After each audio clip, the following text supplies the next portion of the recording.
जे होस् यहाँ जिम्मेवार छ भन्दैपछि चाहिँ तपाईहरु नतर्किनुहोस्। मैले यहाँ जिम्मेवारको विषयमा लेखेर ल्याएको छु। रोमी 12 को 4 र 5 पदमा यसरी लेखेको छ, किनकि जसरी हाम्रो एउटै शरीरमा धेरै अङ्ग हुन्छन् तर सबै अङ्गहरूको एकै काम हुँदैन, त्यसरी नै हामी जो धेरै छौं हामी पनि ख्रीष्टको एउटै शरीर हौं र भिन्न भिन्न एक दोस्रोका अङ्ग हौं। अनि तपाईले पहिलो कोरिन्थी 12 को 7 देखि 14 पदसम्ममा तपाईले पढ्नुभयो भनेदेखि हामी हरेकको हाम्रो आफ्नो आफ्नै स्थानहरू छ। हामीलाई परमेश्वरले एउटा जग्गाहरू एउटा जिम्मेवारहरू दिएर राखेको छ। सबैभन्दा पहिलो जिम्मेवार नम्बर 1 विश्वासीलाई परमेश्वरले दिनुभएको 1 नम्बरको जिम्मेवार चाहिँ तपाई चाहिँ मण्डलीको संगतिमा र आराधना सेवामा लगातार भाग लिनुपर्छ। के रहेछ अरे सबैभन्दा पहिलो चाहिँ अब हाम्रो ठेट नेपालीको भाषामा भन्नु भने तपाई के गर्नुपर्ने रहेछ? आइतबारको दिन बिहान कहाँ जानुपर्ने रहेछ? लुगा धुनु, भात पकाउनु, सौदा गर्नु, स्टोन माउन्टेनमा पिकनिक जानु हो रहेछ। भन्नुस् त कहाँ रहेछ? आइतबारको दिन बिहान कहाँ आउनु पर्ने रहेछ तपाई? 2090 टक्कर इन्डस्ट्रियल बोलीवार्ड, टक्कर जर्जिया 3008 मा अनि स्विट नम्बर A1 मा आउनु पर्ने रहेछ आराधना र सेवाको लागि। तपाईको जिम्मेवार हामीले हिब्रू 10 को 25 पदमा पढे जस्तै कति जनाको संगतिमा नजाने बानी हुन्छ, तर हामी चाहिँ एकसाथ भेला हुन नछोडौं। आमेन। भजन संग्रह लेखकले यसरी लेखेको छ कि भजन संग्रह 184 को म एक पद पढे हेर्छु ल। हे सर्वशक्तिमान परमप्रभु, तपाईको वासस्थान कति मनोहर छ। त्यसको 2 पदमा यसरी लेखेको छ, परमप्रभुको मन्दिरको निम्ति मेरो प्राण इच्छुक छ र म मूर्छै पनि पर्छु। मेरो हृदय र मेरो शरीर दुवैले जीवित परमेश्वरको पुकार गर्दछ। तपाईको मन्दिर भित्रको एक दिन अरु ठाउँका 1000 दिनभन्दा पनि उत्तम छ। दुष्टहरूको पालमा बस्नु भन्दा बरु मेरो परमेश्वरको भवनको ढोके हुनलाई मलाई मन पर्छ। दाउद राजाले भनेछ, दाउद राजाले यो पनि भनेछ, जसरी मुडुली मृगा पानीको निम्ति तृष्णा गर्दछ, त्यसरी नै मेरो आत्माले पनि परमेश्वरको निम्ति परमेश्वरको चरणमा जानको निम्ति तिर्खाउँछ भनेर चाहिँ यहाँ भजन संग्रह 42 को 1 र 2 पदमा तपाईले पढ्न सक्नुहुन्छ। म पढ्छु ल।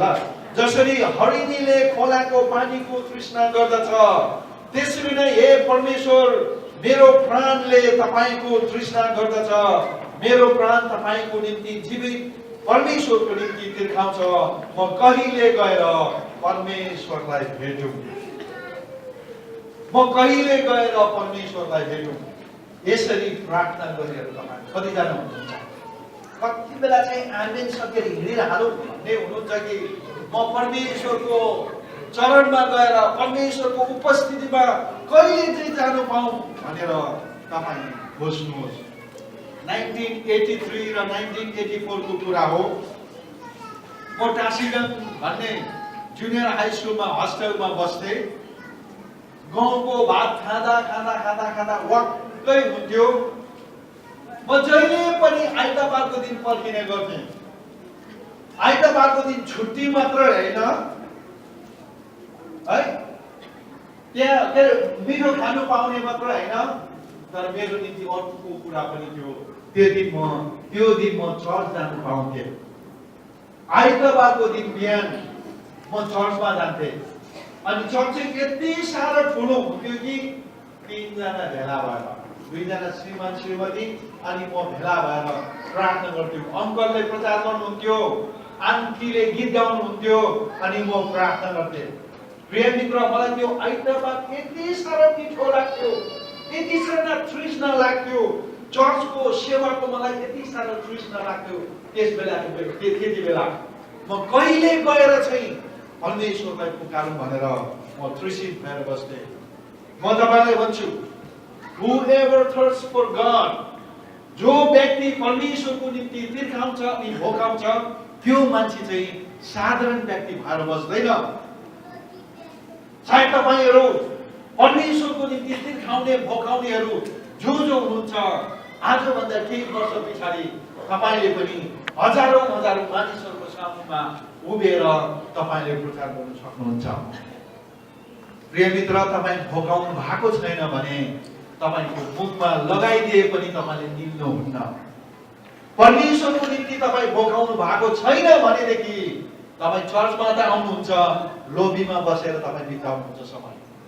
यदि परमेश्वरको निम्ति तपाई भोकाउनु भएको छैन भनेदेखि चर्चमा पास्टर र पास्टरनीलाई मन राखिदिनलाई मात्रै आउनुहुन्छ, परमेश्वरलाई भेट्नु होइन। तपाई आज मण्डलीमा किन आउनु हुँदैछ?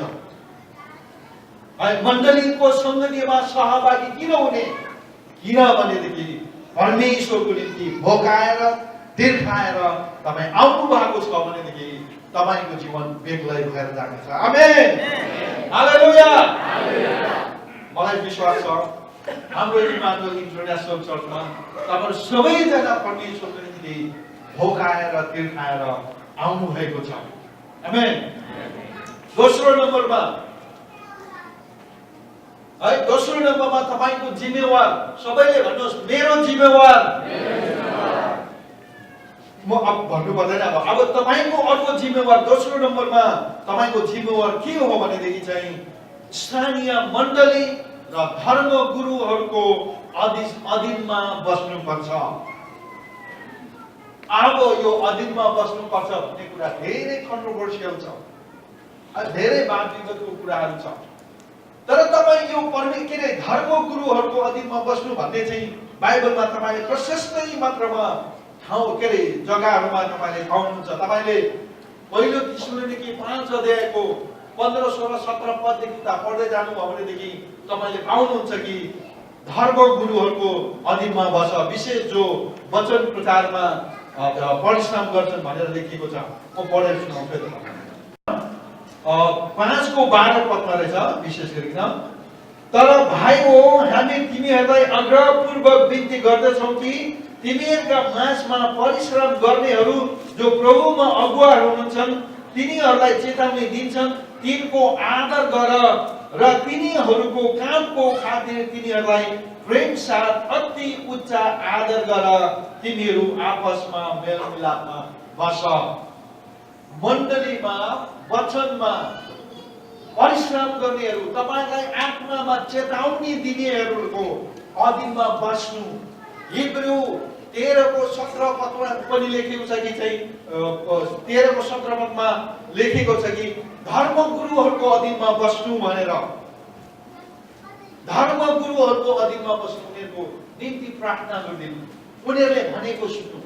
अब के कुरामा चाहिँ उहाँहरूको अधीनमा बस्नु त? धर्म गुरुको अधीनमा है के कुरामा चाहिँ तपाईले धर्म गुरुहरूको अधीनमा बस्नु पर्छ त? भनेको मतलब तपाई कहाँ जानुपर्ने, कुन काम गर्नुपर्ने, कुन केटीलाई बिहा गर्नुपर्ने, सबै धर्म गुरुहरूले माथिबाट तपाई माथि राज गर्दैन। मण्डली सम्बन्धित आत्मिक कुरा सम्बन्धी लिएर चाहिँ तपाई धर्म गुरुहरूको अधीनमा बस्नु पर्यो। है उदाहरणको निम्ति तपाई भन्नुहोस्, तपाई विश्वासी हुनुभयो है, मण्डलीमा तपाईलाई मन परे आउने, मन परे नआउने, त्यो मण्डलीको अधीनमा बस्ने भएन। तपाईलाई मन परेको बेलामा आएर है एकैचोटी आएर म पनि वचन दिन्छु भनेर एकैचोटी यहाँ आएर प्रचार गर्ने, त्यो पनि अधीन भएन। मण्डलीको सम्बन्धित कुराहरूमा, एडमिनिस्ट्रेसन कुराहरूमादेखि लिएर कतिवटा मण्डलीको सञ्चालनको कुराहरूमा चाहिँ तपाई मण्डलीको अधीनमा बस्नु पर्यो। आफ्नो मण्डलीमा तपाई यो मण्डलीको सदस्य हुनुभयो, तपाईलाई सेवाकाईमा निस्किने मन पर्यो, कसैलाई पास्टरहरूलाई नखोजिकन झट्टै निस्केर आफै कोही बेला केन्टुकी, कोही बेला क्यालिफोर्निया, कोही बेला न्युयोर्क, कोही बेला इन्डिया, कोही बेला भुटान, कोही बेला कहाँ घुमिहिँड्नु भने तपाईको ब्याकिङमा गरेर कसले प्रार्थना गरिदिन्छ भन्नुहोस् त? हो त्यस्तो कुराहरूमा चाहिँ तपाईले मण्डलीको धर्म गुरुहरूसँग बसेर प्रार्थना गरी माग्नुहोस्। याद राख्नुहोस्, धर्म गुरुहरूले तपाईलाई बन्धनमा पारेर राख्दैन। अनि जुन धर्म गुरुहरूले तपाईलाई बन्धनमा पारेर राख्छ नि, खै त त्योसँग नजानु, त्योसँग नहिँड्नु, त्योसँग नखानु, फलानालाई यसो नगर्नु, फलाना ठाउँमा पैसा नदिनु, यसो गर्नु, नोरो उसो गर्नु भनेर जुन धर्म गुरुहरूले तपाईलाई बन्धनमा पारेर राख्छ, सायद तपाईलाई म अर्को चर्च खोज्नुको निम्ति सल्लाह दिन्छु, त्यस्तो धर्म गुरुहरूको अधीनमा तपाईँ नबस्नुहोस्। तर अर्को कुरा यता फेरि तपाईँ छाडा भएर तपाईँलाई जे गर्नु मन पर्यो, जसो गर्नु मन पर्यो, प्रभुले भन्यो भन्दामा एकैचोटि गर्दै नजानुहोस्। आज संसारमा धेरै विश्वासीहरू, पास्टर, प्रचारक भनाउँदाहरू धेरै छन्, जोसोई छाडा भएर हिँड्छन्।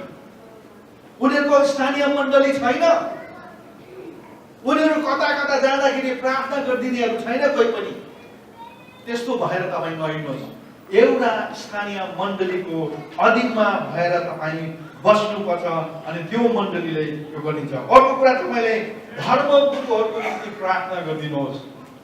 एउटा कुरा म तपाईँलाई स्पष्ट गराउन चाहन्छु, पास्टर र प्रचारकहरू चाहिँ स्वर्गदूत आएर हामी भित्र पसेको छैन। प्रिय मित्र, मलाई पनि चिमर्दा दुख्छ, मलाई पनि कराउँदा रिस उठ्छ, मलाई पनि न्यु खोज्यो भने रिस उठ्छ, हो कि होइन भन्नुहोस् त?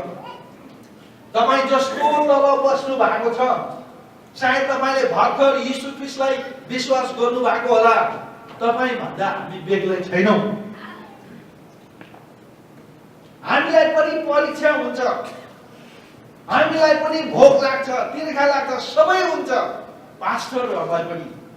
यसै कारणले गर्दाखेरि तपाईँ मण्डलीको अधीनमा बस्नु भनेको अर्को कुरा के हो भनेदेखि पास्टरहरूको निम्ति, मण्डलीको धर्मगुरुहरूको निम्ति तपाईले नियमित प्रकारले प्रार्थना गर्नुहोस्। आमेन। पाउल मान्छे चाहिँ यस्तो किसिमको मान्छे थियो, अचम्म किसिमको मान्छे थियो।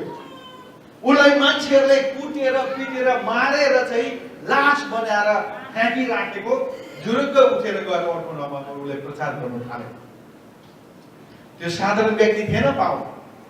तर थाहा छ तपाईँलाई, एबिसी को मण्डलीलाई उसले बिन्ती गरेर यसो भन्छ, एबिसी 6:18 देखि 20 पदसम्म म पढ्दैछु।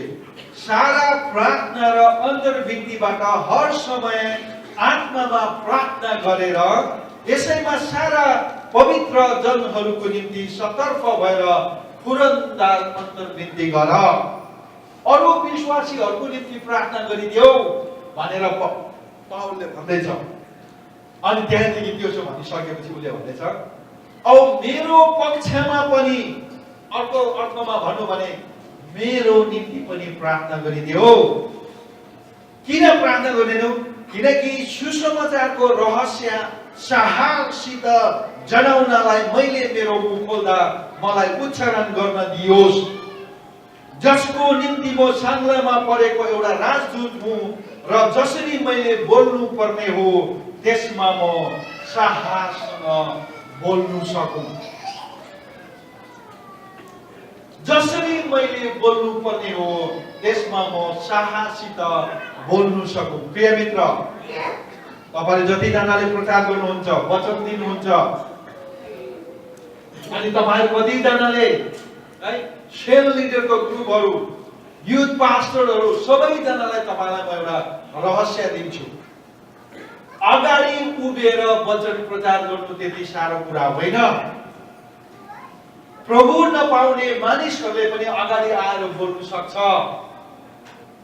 अस्ति जङ्गलामा मैले एउटा मान्छेको विषयमा टिभीमा प्रोग्राम हेर्दै थियौ। त्यो मान्छे चाहिँ चोर डाका, तर उसको नाम हेरेर ऊ चाहिँ एरिजोनाको एउटा चर्चमा गएर त्यहाँको फादर भएर बसिरहेको, नाम फेरेर मजाले प्रचार गर्ने अरे क्या। तर उसको पास हिस्ट्री चाहिँ एफबीआईलाई उसलाई खोजिराखेको छ। एफबीआईले, यहाँको अमेरिकाको एफबीआईले उसलाई खोजिरहेको छ। ऊ त्यहाँ ठाँटसँग फादर भएर प्रचार गरेर, बिहादान गरेर, बत्तिसमा लिएर बसिरहेको छ। प्रिय मित्र, यहाँ अगाडि आएर उभिएर प्रचार गर्नु त्यति साह्रो छैन। तपाईले पढ्नु किताबहरू पढ्नुहुन्छ भने आरामले आएर नोट बनाएर ल्याएर यहाँ प्रचार गर्न सक्नुहुन्छ।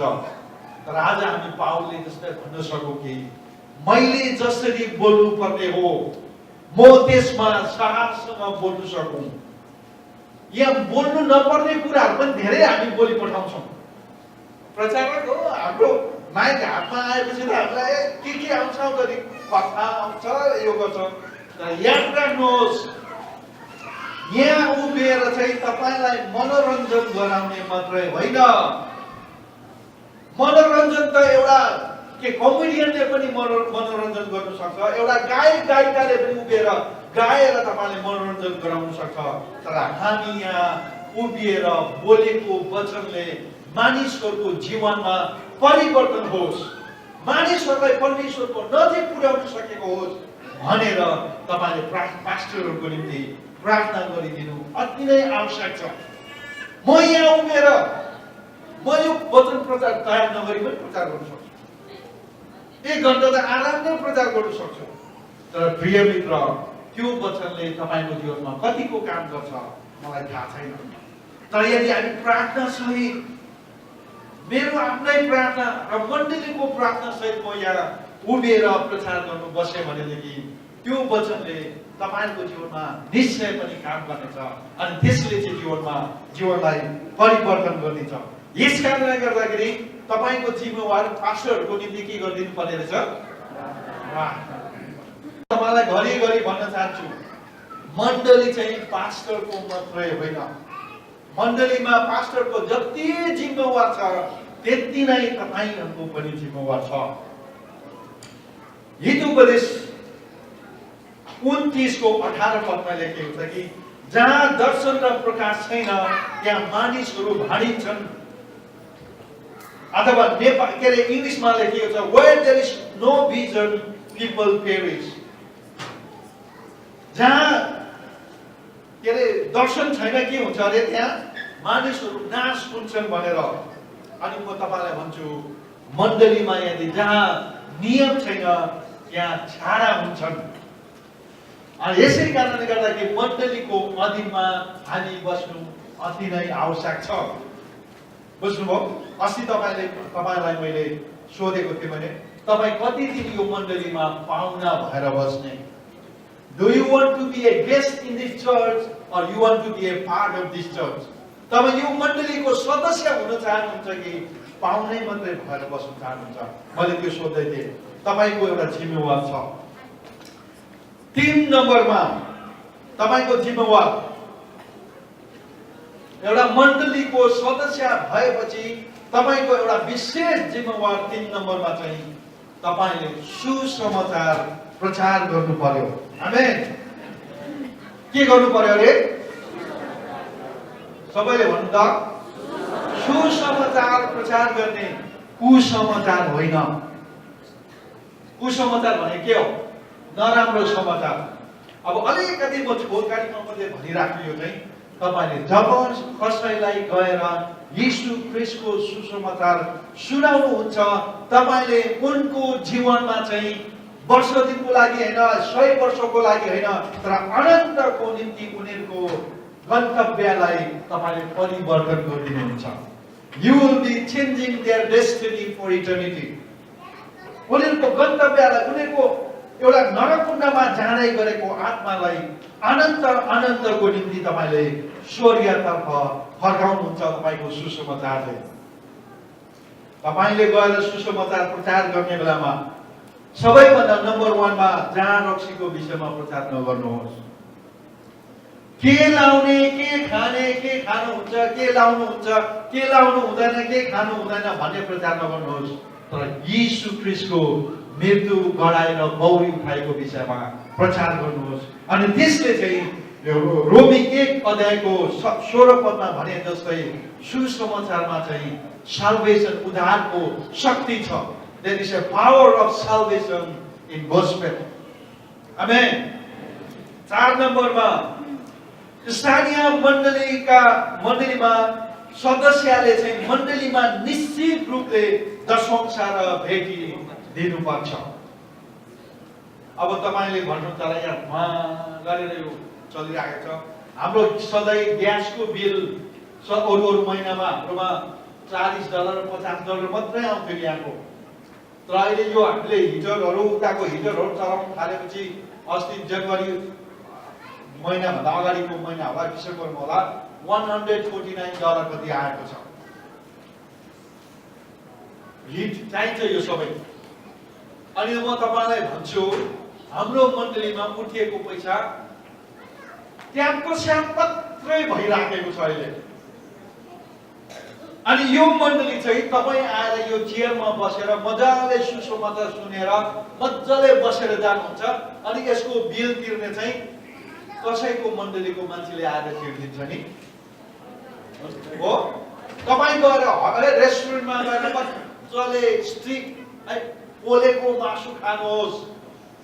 तपाई रेस्टुरेन्टमा गएर मजाले सलाद खानुहोस्, सुशी खानुहोस्, है गङ्गटाको टाउको खानुहोस्, यत्रो क्र्याब्स के खानु मन पर्छ खानुहोस्। तर बिल चाहिँ कसले आएर तिर्दिन्छ? तपाईको छिमेकीले आएर तिर्दिन्छ नि हो। भन्नुहोस् त। त्यसो हो भनेदेखि तपाईँ यो मण्डलीमा आएर बसेर गएको गाडीकोदेखि लिएर हरेक खर्च चाहिँ कसले बिहोर्ने त? तपाईको छेउमा बस्ने साथीले बिहोर्छ नि हो। भन्नुहोस् त। प्रिय मित्र, मण्डलीमा पैसा रुपियाँको विषय चर्चा गर्यो भनेर तपाईँ नतर्सिनुहोस्। छेउको साथीले भन्नुहोस् नतर्सिने भन्नुहोस्। धेरैजना विश्वासीहरूको एउटा गठबन्धन के हुन्छ भनेदेखि चाहिँ यो चर्चमा त खालि पैसाकै मात्रै कुरा गर्छ, पैसाकै मात्रै कुरा गर्छ भनेर। म तपाईलाई यति साह्रो सजिलो छ क्या मण्डली चाहिँ नि। तपाईले यो मण्डलीमा आएर $1 पनि भेटी नलगाएर $1 पनि तपाईले दशंश नदिएर बस्दा पनि तपाईलाई कसैले केही भन्दैन। तपाईले त्यसरी के भन्नु। तर एउटा मण्डलीको स्थानीय मण्डलीको सदस्य भएपछि चाहिँ तपाईको जिम्मेवार चाहिँ मण्डली चलाउने हो। अनि त्यो मण्डली चलाउनुको निम्ति चाहिँ तपाईकोबाट दशंश र भेटी चाहिँ नियमित प्रकारले मण्डलीमा तपाईले दिनुपर्छ। सिधै भन्नु हो भनेदेखि मैले फेसबुकमा एउटा चिज लगाएको थिएँ। त्यस फेसबुकमा के छ भनेदेखि बाइबलमा लगभग 7,000 भन्दा बेसी पदहरूले चाहिँ रुपियाँ पैसाको विषयमा बताउँछ। यति साह्रो बेसी। लेवीको पुस्तकमा त झन् 50% भन्दा बेसी पदहरूले चाहिँ रुपियाँ पैसा सुन चाँदी यस्तै वेदीहरू यस्तै दिने लिने विषयमा सिकाउँछ। 50% भन्दा बेसी पदहरूले। अचम्मै लाग्दो कुरा।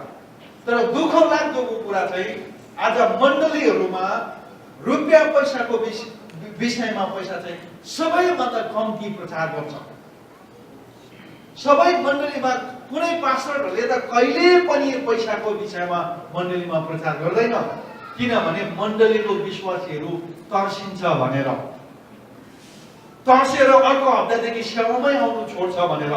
तर याद राख्नुहोस् बाइबलमा सबैभन्दा बेसी वर्णन गरेको, सबैभन्दा बेसी लेखिएको कुरा चाहिँ रुपियाँ पैसाको विषयमा लेखिएको छ। दशंश भेटीको विषयमा मैले तपाईलाई भनिरहनु पर्दैन। तपाईँ कतिजनाले लगातार प्रकारले दशंश भेटीहरू लाइराख्नु भएको छ। परमेश्वरलाई धेरै धेरै धन्यवाद। र सायद तिनीहरूलाई हामीले ताली बजाएर पनि धन्यवाद दिनुपर्छ। आउनुहोस् हामी उहाँहरूलाई धन्यवाद दिनुपर्छ।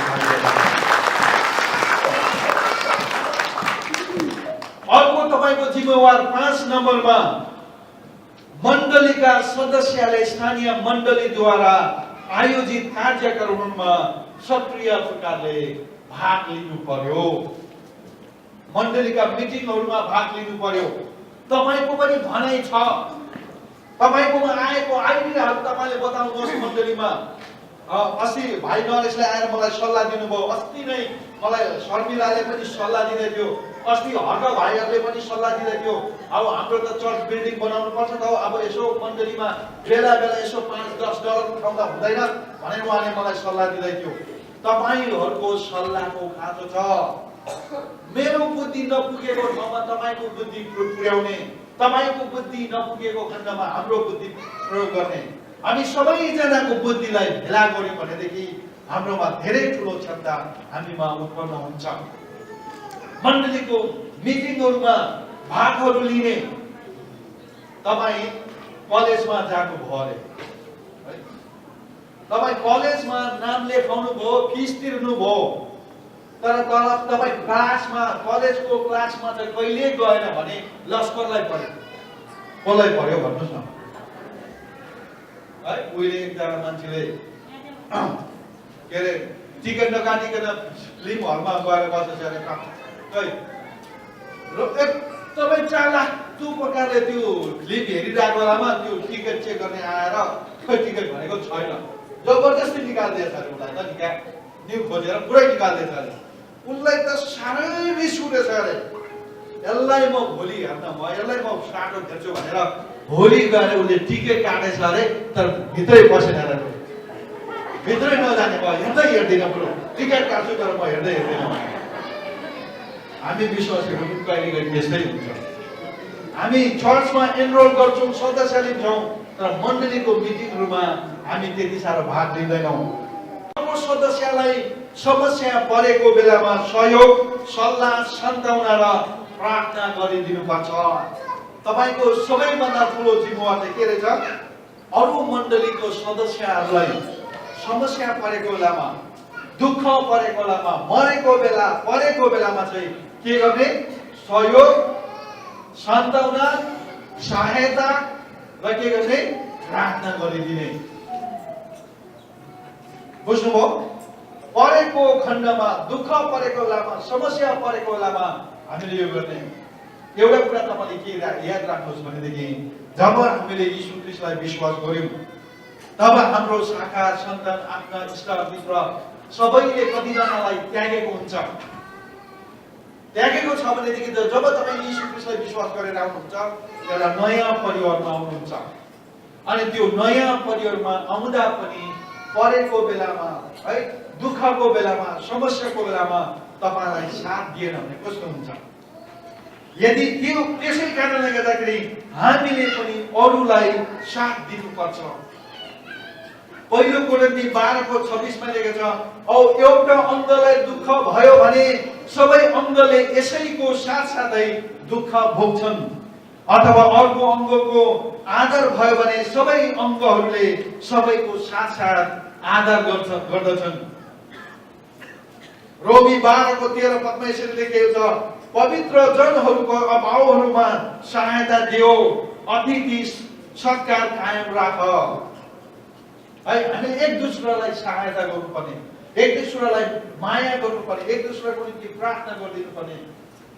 म तपाईलाई भन्छु, तपाईलाई पैसा पनि लाग्दैन, केही पनि लाग्दैन। तपाई नयाँ विश्वासी भए पनि अर्को एउटा पुरानो विश्वासीको घरमा जानुहोस्, प्रार्थना गरिदिनुहोस्, दुईटा वचन राम्रो कुरा भन्नुहोस्। यदि तपाईँ पुरानो विश्वासी हुनुहुन्छ भनेदेखि एउटा भर्खर विश्वास गर्दै गरेको नयाँ परिवारको घरमा गएर एकछिन गएर गफ गरिदिनुहोस्, सान्त्वनाको कुरा एक दुईवटा गर्नुहोस्, सहायता गर्नुहोस्। कसै घरमा अप्ठ्यारो परेको छ, परिस्थिति छ भने त्यो घरमा गएर तपाईले सहायता गर्नुहोस्। हाम्रो चर्चमा शान्ति थापा भन्ने, शान्ति भन्ने चाहिँ केटा है भाइ, शान्ति थापा र देवी थापा हुनुहुन्छ। हाम्रो देवी थापा अहिले हस्पिटलमा हुनुहुन्छ, है, नानी जन्मेर हस्पिटलमा बस्नु भएको छ। उहाँलाई धेरै दुःख छ, उहाँको आफन्तहरू त्यति बेसी छैन जसले उहाँलाई सहयोग गर्नेहरूको त्यति बेसी छैन। अब उहाँलाई सहयोग गर्ने को भन्नुहोस् त? हिजो देउकी दिदीले भन्दै थियो हस्पिटलमा बस्दिने मान्छे कोही भएन भने म गएर बस्दिन्छु भनेर। सायद आज राति पो गएर बस्ने हो त्यो हस्पिटलमा। के गर्नु पर्यो? हामीले सहायता गर्नु पर्यो। तपाईँ गइदिनुहोस्, एउटा लोकल कुखुरा लगेर मजाले पोलेर लगेर तिते बनाएर लगिदिनुहोस्, कुखुरै लगेर दिनुहोस् या पकाएर लगिदिनुहोस् त्यो बहिनीहरूलाई। दलेक्समा बस्छ, यति बेला नै हो हामीले माया र प्रेम देखाउनु पर्ने। र हाम्रो तपाईको जिम्मेवार चाहिँ सबैमा एक दुसरालाई प्रेम गर्ने। पहिलो पत्रुस 4:8-9 पदमा यसरी लेखेको छ, सबैभन्दा बढ्ता आपसमा प्रगाढ प्रेम राख, किनभने प्रेमले नै असंख्य पापहरू ढाक्दछ। एउटाले अर्कोलाई बिना गन्कन अतिथि सेवा गर। अरू विश्वासीहरूलाई सहयोग गर्ने मौका तपाईको यही होस्। कोसिस गर्नुहोस्। विशेष गरी म कोही तपाईलाई भनौँ, तपाईलाई मन नपर्ने मान्छे को छ यसो विचार गर्नुहोस्। तपाईलाई खेदो गर्ने, तपाईको कुरा गर्ने, तपाईको विषयमा कोसँग कुरा गर्ने हेर्ने मान्छेहरूलाई याद गर्नुहोस् अनि उनीहरूलाई सहायता गर्ने मौका हेर्नुहोस्। उनीहरूलाई सहयोग दिने, सहयोग गर्ने मौका हेरि बस्नुहोस्। अनि मौका परेको बेलामा चाहिँ थाक तैँले मैले यसो गरेको थिइस्, म सहायता गर्छु भनेर हैन, चुपचापले सहायता गर्नुहोस्। चुपचापले गएर माया देखाउनुहोस्। तपाईले हिब्रू 10 को 24 पदमा यसरी लेखेको छ, औ प्रेम र कुकर्ममा सुकर्ममा जित गराएर एउटाले अर्कोलाई विचार राख्ने गरौँ। एउटाले अर्कोलाई विचार गर्ने, एउटाले अर्कोलाई आदर गर्ने, एउटाले अर्कोलाई माया गर्ने हामी हुँदैछौँ। मण्डलीको तपाईको जिम्मेवार त्यो छ। अब दुईटा पोइन्ट छ, त्यसो के हुँदै थियो? एउटा पोइन्ट चाहिँ स्थानीय मण्डलीमा तपाईको स्थान कहाँ रहेछ? सो प्रार्थना सहित परमेश्वरसँग बस्नुहोस्, पत्ता लगाउनुहोस्। किनभनेदेखि तपाईले त्यसो गर्नुभयो भनेदेखि तपाई डगमगाउनुहुन्न। पहिलो दोस्रो पत्रुस 1 को 10 पदमा यसरी लेखिएको छ, यसकारण हे भाइ हो, तिमीहरूको बोलावट र चुनाव निश्चय गर्नलाई व्रत प्रार्थना गर, किनकि यी कुरा गरेमा तिमीहरू कहिले ठेस खाने छैन। प्रिय मित्र, तपाईँ यहाँ कतिजना वृद्ध अवस्थामा हुनुहुन्छ। तपाईँ कतिजना काममा गएको गरेको कारणले गर्दाखेरि मण्डलीका कतिवटा कुराहरूमा तपाईँ सहभागी हुनु भएको छैन। अप्ठ्यारो नमान्नुहोस्, तर प्रभुलाई सोध्नुहोस्, प्रभुलाई प्रार्थना गर्नुहोस्, प्रभु मलाई इमानुएल इन्टरनेसनल चर्चमा चाहिँ कुन ठाउँमा राख्नु भएको छ? न त केस बनाएर राख्नु भएको छ कि, न त आँखा बनाएर राख्नु भएको छ कि, न त हात बनाएर राख्नु भएको छ कि, न त टोयलेट सफा गर्नेमा राख्नु भएको छ कि, न त भ्याक्युम लाउनेमा राख्नु भएको छ कि, न त गाडी चलाउनेमा राख्नु भएको छ कि, न त के छ चियर मिलाउनेमा राख्नु भएको छ कि, किनामा कोठामा गएर घुँडामा बसेर प्रार्थना गर्नेमा राख्नु भएको छ। परमेश्वरसँग प्रार्थना गरेर खोजी निकाल्नुहोस् तपाईको बोलावट के छ। परमेश्वरले चाहिँ तपाईँ के गरेको चाहनुहुन्छ? जवानहरूले पनि है सृष्टिले आएर अघि मजाले प्रेज एन्ड वर्शिप लिड गर्यो। परमेश्वरले उसलाई अहिले त्यो ठाउँमा राख्नु भएको छ। हाम्रो सुशील भाइलाई कसैले पनि अराक होइन। यो भाइलाई यो क्यामेरा आफ्नो पैसाले किनेर ल्याएर आफ्नै खर्चमा यो सबै भिडियो गर्नु उहाँलाई अराक होइन। उहाँले आफ्नो ठाउँ पाउनुभयो है, त्यो काम गरिराख्नु भएको छ। आफ्नो आफ्नै जग्गा छ, आफ्नो आफ्नै ठाउँ छ। सायद तपाईलाई प्रार्थना गर्नुको निम्ति होला, कतिलाई दिनको निम्ति होला। तपाईँ धेरै कमाउनुहुन्छ, परमेश्वरलाई दिनको निम्ति याद राख्नुहोस्, त्यो पनि काम हो नि। मण्डलीको जिम्मेवार कतिवटा मानिसहरूलाई मण्डलीमा चाहिँ कमाएर ल्याएर मण्डलीलाई दिनको निम्ति परमेश्वरलाई खटाउनुहुन्छ। विभिन्न क्षेत्र छ। मैले तपाईलाई अस्ति भन्दै थिएँ, हप्तामा 15 जना स्पिकर हाम्रो मण्डलीमा चाहिन्छ। कतिजना अरे? 15 जना। वचन प्रचार गरेर हुन्छ कि घरमा गएर खोजी गर्नुहोस्, बाइबलबाट खोजी गर्नुहोस्, म यो वचन प्रचार गर्छु भनेर तपाईको जिम्मेवार थियो। प्रभुसँग तपाईँ खोजी निकाल्नुहोस्। अन्तमा 8 नम्बरमा चाहिँ के छ भनेदेखि प्रभु भोजमा भाग लिनुहोस्, सामेल हुनुहोस्।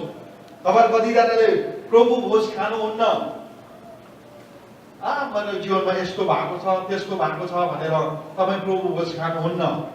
म तपाईँलाई सल्लाह दिन्छु, प्रभु भोज खानुभन्दा पहिले तपाईँ प्रभुसँग माफ माग्नुहोस्, क्षमा माग्नुहोस्। प्रभु भोज लगातार प्रकारले तपाईँले खानुहोस्।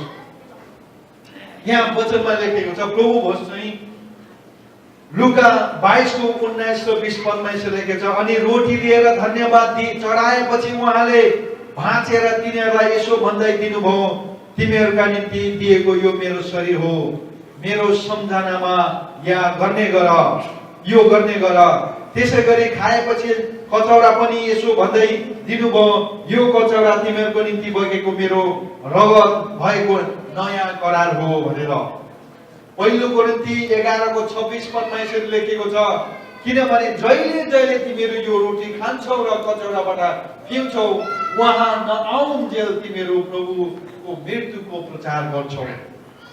यो प्रभु भोजको विषयमा म सायद तपाईँलाई बेग्लै कुनै दिन म प्रचार गर्नेछु, तर तपाईँले याद राख्नुहोस्, तपाईँले प्रभु भोजमा सामेल हुनुहोस्।